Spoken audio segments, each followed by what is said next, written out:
Hey everyone, welcome back to the channel. Today, we're re-diving into one of the most beautiful and heartwarming stories in the entire Bible, the Book of Ruth. It's a short book, only 4 chapters, but it's packed with drama, loyalty, and a powerful message about redemption and God's faithfulness. So grab your Bible, a cup of coffee, and let's get into it. The story starts in a pretty bleak place. There's a famine in Bethlehem, which is ironic because Bethlehem literally means house of bread. So, an Israelite man named Elimelech, his wife Naomi, and their 2 sons, Mahlon and Chilion, decide to leave their home and move to the neighboring country of Moab to find food. Now, this was a big deal. The Moabites and the Israelites had a long and often hostile history. So, for this family to leave the Promised Land and go to Moab, things must have been really desperate. While they're in Moab, things seem to look up for a bit. The 2 sons get married to Moabite women, Orpah and Ruth, but then tragedy strikes. Not once, not twice, but 3 times. First, Naomi's husband Elimelech dies. Then, about 10 years later, both of her sons, Mahlon and Chilion, also die. Can you even imagine the depth of Naomi's grief? She's in a foreign land, a widow, and now she's lost both of her children. She's left with nothing but her 2 daughters' Lalus. Her name, Naomi, means pleasant, but at this point she feels anything but. She tells people to call her Mara, which means bitter, because she feels the Almighty has dealt very bitterly with her. Hearing that the famine in Judah is over, Naomi decides to return home. She tells her daughters Zinlah, Orpah, and Ruth to go back to their own families in Moab. It's a really emotional scene. She kisses them goodbye, and they all weep together. Naomi's logic is practical. She's old, she can't have any more sons for them to marry, and they all have a much better chance of finding new husbands and building a new life among their own people. Orpah, after some hesitation, tearfully agrees. She kisses Naomi goodbye and heads back to her family. And honestly, you can't blame her. She's doing the sensible thing. But Ruth does something completely unexpected and radical. She clings to Naomi, and then she gives one of the most famous and moving speeches in all of literature. She says, "Do not urge me to leave you or to return from following you.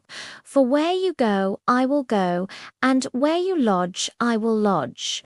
Your people shall be my people, and your God my God.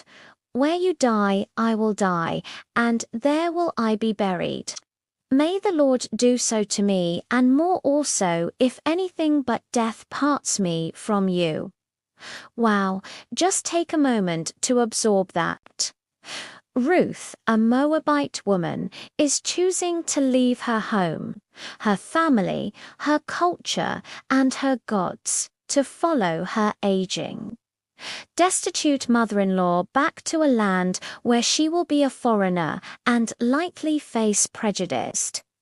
This is an incredible act of what the Bible calls hesed asterisk, a Hebrew word that means loyal love, kindness, and faithfulness all rolled into one. It's a commitment that goes far beyond simple duty. Ruth's loyalty to Naomi is a stunning picture of selfless love. So Naomi and Ruth make the long journey back to Bethlehem. When they arrive, the whole town is buzzing. "Is this Naomi?" they ask. She's so changed by her grief and hardship. As I mentioned, she tells them to call her Mara because her life feels empty. Now, they're back in Bethlehem, but they're still poor widows with no source of income. It's the beginning of the barley harvest, and Ruth, being proactive and determined, decides to go and glean in the fields. Gleaning was a provision in the law of Moses that allowed the poor to follow behind the harvesters and pick up any grain that was left behind. It was a way for them to provide for themselves with dignity. As Providence would have it, the field Ruth happens to choose belongs to a man named Boaz. The Bible tells us Boaz was a worthy man and, importantly, a relative of Naomi's late husband Elimelech. This is a key detail that will become very important later on. Boaz arrives at his field and immediately notices Ruth. He asks his foreman, "Whose young woman is this?" The foreman explains she is the Moabite woman who came back with Naomi and has been working tirelessly all day. Boaz is incredibly kind to Ruth. He goes to her directly and tells her to stay in his fields, to stay close to his female workers for safety, and that he has ordered his men not to bother her. He even invites her to drink from the water his men have drawn. Ruth is overwhelmed by this kindness. She falls on her face and asks, "Why have I found favor in your eyes, that you should take notice of me, since I am a foreigner?" And Boaz's answer shows just how much her reputation has preceded her. He says all that you have done for your mother-in-law since the death of your husband has been fully told to me, and how you left your father and mother and your native land and came to a people that you did not know before. The Lord repay you for what you have done, and a full reward be given you by the Lord, the God of Israel, under whose wings you have come to take refuge. Boaz doesn't just see a poor foreigner, he sees a woman of incredible character and faith. He sees her her loyal love. He recognizes that she has put her trust in the God of Israel, and he blesses her for it. He even instructs his workers to intentionally pull out some stalks of grain from the bundles and leave them for her to gather. He goes above and beyond the requirements of the law to show her grace. That evening, Ruth goes home with a huge amount of barley whey, more than anyone would expect from a day of gleaning. Naomi is shocked and asks, "Where did you glean today? Blessed be the man who took notice of you." When Ruth tells her the man's name was Boaz, a light bulb goes off for Naomi. Hope, for the first time in a long time, begins to flicker in her heart. She exclaims, "May he be blessed by the Lord, whose kindness has not forsaken the living or the dead." She then reveals the crucial piece of information. The man is a close relative of ours. He is one of our kinsman redeemers. Now, what's a kinsman redeemer? This is a really cool concept from the Old Testament law. A kinsman redeemer, or go in Hebrew, was a male relative who had the responsibility to help a family member in need. This could involve buying back land that a poor relative had been forced to sell, or in this case, marrying a childless widow to provide an heir for her deceased husband and continue his family line. Naomi, who started the story bitter and empty, now sees a path forward. She sees God's hand at work, providing for them through the kindness of Boaz. She hatches a plan. It's a bit bold, a bit risky, but it's rooted in faith and the customs of her time. She tells Ruth to wash, anoint herself, put on her best clothes, and go to the threshing floor where Boaz will be winnowing barley that night. She is to wait until he has finished eating and drinking and has lain down to sleep. Then she is to go in quietly, uncover his feet, and lie down. Naomi assures her he will tell you what to do. This might sound strange to us, but in that culture, this was a symbolic act. By uncovering his feet and lying there, Ruth was essentially making a humble, non-verbal marriage proposal. She was placing herself under his protection and asking him to fulfill his role as kinsman redeemer. So Ruth does exactly as Naomi instructed. In the middle of the night, Boaz wakes up, startled to find a woman at his feet. He asks, "Who are you?" And she replies, "I am Ruth, your servant. Spread your wings over your servant, for you are a kinsman redeemer." Notice her language. She echoes Boaz's earlier blessing, where he spoke of her taking refuge under the wings of the Lord. Now she asks Boaz to be the human agent of that divine protection. Boaz is deeply moved. He blesses her again, saying, "May you be blessed by the Lord, my daughter. You have made this last kindness greater than the first, in that you have not gone after young men, whether poor or rich." He recognizes the sacrifice she is making. Instead of seeking a younger husband for love or passion, she is choosing to honor her late husband's family line through this custom. Boaz immediately agrees to redeem her, but there's a complication. There's another kinsman redeemer who is more closely related to Naomi's family than Boaz is. According to the law, this other man has the first right of refusal. But Boaz is a man of integrity. He promises Ruth he will sort it out the very next morning. He tells her to stay the night for safety and sends her home in the morning with a generous gift of 6 measures of barley for Naomi, a sign of his commitment to care for them. The next scene takes place at the city gate, which was the ancient equivalent of a courthouse and city hall. Boaz finds the other relative and, in front of 10 elders of the city as witnesses, he presents the situation. He first offers the man the chance to redeem a piece of land that belonged to Elimelech. The man initially says, "I will redeem it."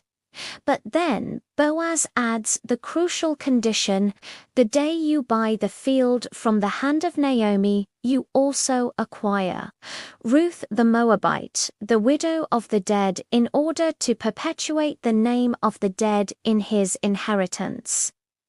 Suddenly, the deal doesn't sound so good to the other guy. He realizes that if he marries Ruth and has a son, that son will be considered the heir of her first husband, Malong, not his own. The land would go to that heir, and he would have essentially paid for land that wouldn't remain in his own family. So he declines, saying it would impair his own inheritance.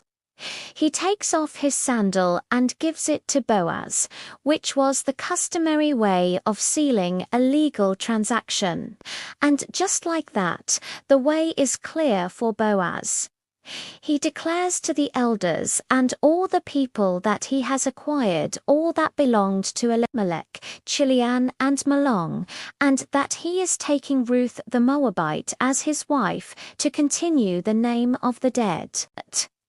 The people at the gate bless them, praying that their family will be like the great families of Israel.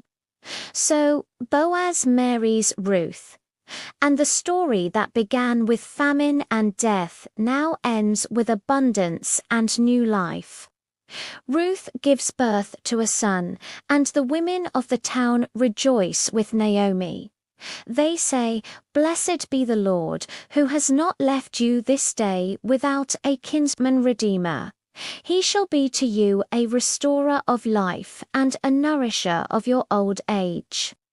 For your daughter-in-law who loves you, who is more to you than 7 sons, has given birth to him." Notice that shift. Naomi, who felt empty, is now full. The community recognizes that Ruth, the foreign woman, has been a greater blessing to Naomi than even 7 sons, the pinnacle of security and honor in that culture. Naomi takes the child, named Obed, and becomes his nurse. And here's the final, incredible twist that connects this small family story to the grand sweep of salvation history. The book closes with a short genealogy. Obed became the father of Jesse, and Jesse became the father of David. That's right, Ruth, the Moabite, the foreigner, the woman who showed such incredible loyalty and faith, becomes the great-grandmother of King David, Israel's greatest king. And if you trace that lineage further down through David, you eventually arrive at Jesus Christ. Ruth, a non-Israelite, is one of only a handful of women mentioned in the genealogy of Jesus in the Gospel of Matthew. So, what does this beautiful story teach us? It's a powerful reminder that God is at work even in our darkest moments. He can take situations of famine, death, and bitterness and weave them into a story of redemption, love, and hope. It shows us the incredible power of of loyal, selfless love, and it reveals that God's plan of redemption is for everyone. It's not limited by nationality, background, or past mistakes. He welcomes all who come to take refuge under his wings. The Book of Ruth shows us a living example of a kinsman redeemer in Boaz, who points us to our ultimate kinsman redeemer, Jesus, who paid the ultimate price to redeem us, to bring us into his family, and to give us a future and a hope. What an amazing story! I hope you found this deep dive encouraging. Let me know in the comments what your favorite part of the Book of Ruth is. If you enjoyed this, don't forget to like, subscribe, and hit that notification bell so you don't miss our next video. Thanks for watching, and I'll see you in the next one.